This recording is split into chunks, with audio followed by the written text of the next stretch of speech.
Mi vida, por Yeshua de Nazaret. Cartas a mi amada esposa Miriam. Autora María Medina. Voz Salvador Corazón. Capítulo 70. Mi pensamiento sobre el Sabbat. Jamás pretendí abrogar el cumplimiento del día Sabbat. Todo lo contrario, porque como siempre os he dicho,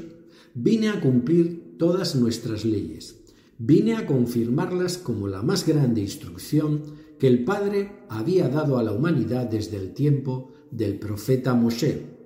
Fue la base en la que me apoyé para que sus leyes de amor y justicia pudieran ser extendidas en los años posteriores a todos los hombres, de todos los pueblos y de todos los tiempos.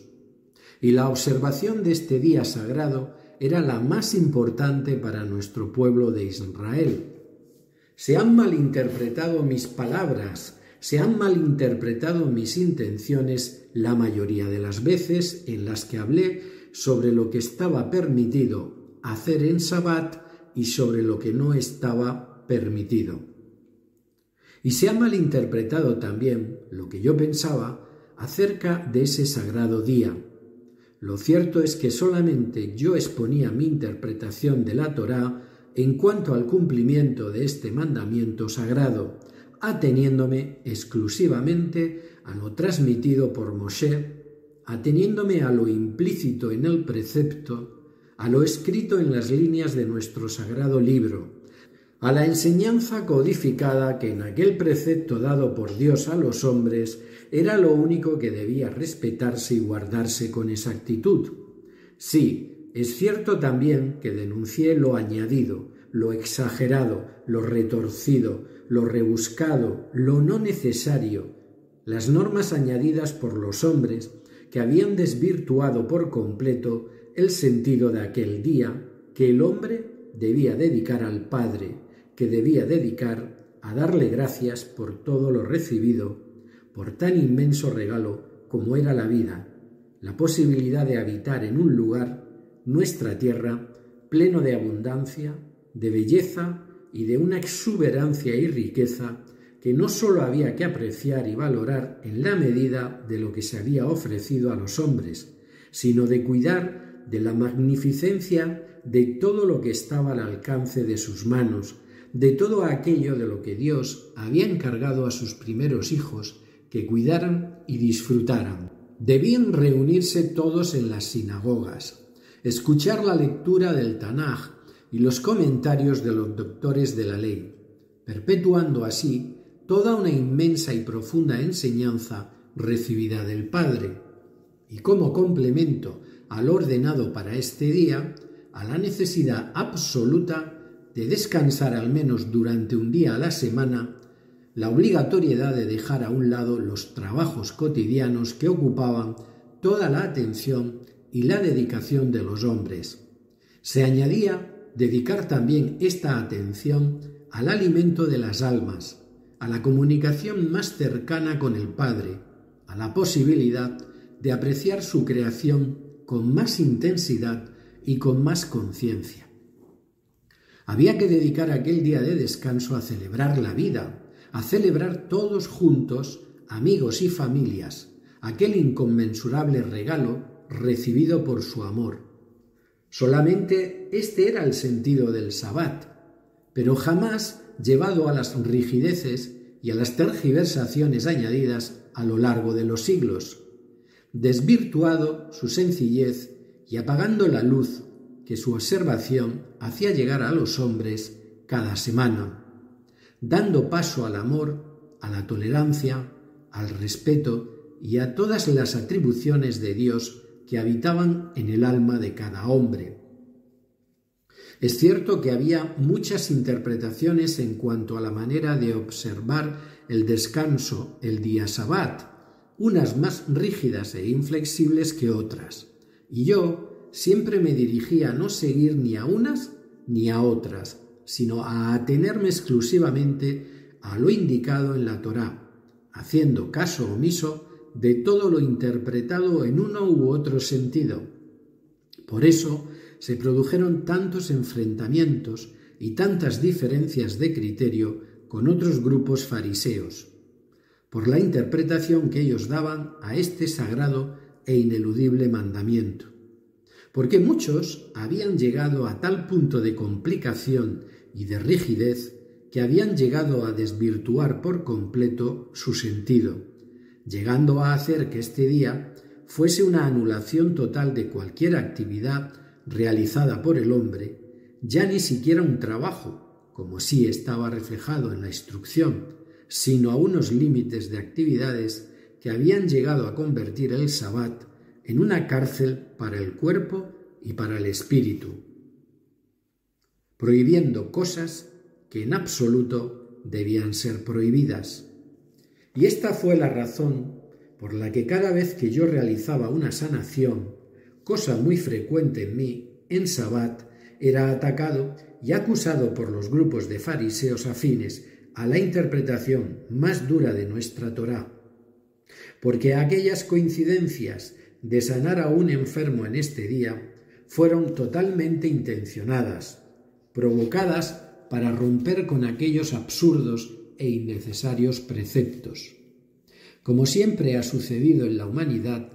el hombre ha llegado a crear leyes y normas que nada tienen que ver con las auténticas expresadas en sus principios, debido a que han ido añadiendo o quitando conceptos de ellas, llegando a convertirlas en sombras de lo que realmente estaban regulando, como era el caso de la mayoría de los preceptos que en aquellos tiempos en Israel regían la vida de nuestro pueblo, preceptos contra los que fui y preceptos a los que intenté desacreditar para hacer volver a los hombres a su sentido auténtico, mucho más sencillo y cierto, sin tanta interpretación humana, sin tanta desvirtuación y sin tanta complejidad añadida. Si yo tuviera que definirme o situarme en alguna de las dos principales escuelas fariseas que en aquellos tiempos prevalecían en Israel, lo haría considerándome como un rabino independiente, porque aunque es cierto que mis interpretaciones sobre la Torá estaban más acordes con las de la escuela del rabino Hillel, no lo fueron con exactitud, porque siempre intenté profundizar mucho más en la enseñanza oculta de nuestros libros. Siempre procuré desvelar en la medida de lo posible toda esa enseñanza, conocida por otra parte por algunos rabinos, pero no enseñada por los discípulos que habían pertenecido a estas escuelas, quienes habían sufrido un retroceso intelectual y espiritual importante. Y es cierto que solamente las interpretaban desde una visión predominantemente intelectual, no elevando sus percepciones a otros niveles del alma, como también es cierto que esta posición estaba llevando a un estancamiento y a una pérdida de la sabiduría que antaño habían tenido otros rabinos de la clase farisea. Siempre estando en total identidad con el Tanaj, siempre buscando y enseñando su profundidad. Sí, es cierto que estuve más de acuerdo con las interpretaciones de Hillel, menos condicionadas y menos tergiversadas por el aumento de tanto ritual y tanta norma como hicieron otras corrientes fariseas. Habían llegado a perder el auténtico sentido de las instrucciones y del espíritu y de la verdad codificada en los libros de Moshe. Y también es cierto que predominaban las ideas que pertenecían a otras muchas escuelas, como las que seguían otros rabinos, habiendo llegado a ser estas casi las únicas que la clase farisea en aquel momento predicaba. Por eso, además de enseñar otra verdad mucho más elevada que las meras normas legales, quise que el pueblo volviese todo lo posible a esas interpretaciones menos rígidas y más acordes con el auténtico espíritu del libro de la palabra de Dios. Estaban más cerca de la autenticidad de nuestros libros sagrados. Pero en lo referente a la observación del Sabbat, nunca la derogué, nunca la abolí, como se os haya podido hacer creer, sino que como sagrado mandamiento del Padre la respeté siempre, aunque denunciando las desviaciones que había sufrido, como os he dicho, debido a tanta interpretación y a tanta confusión como se había ido produciendo en torno a esto.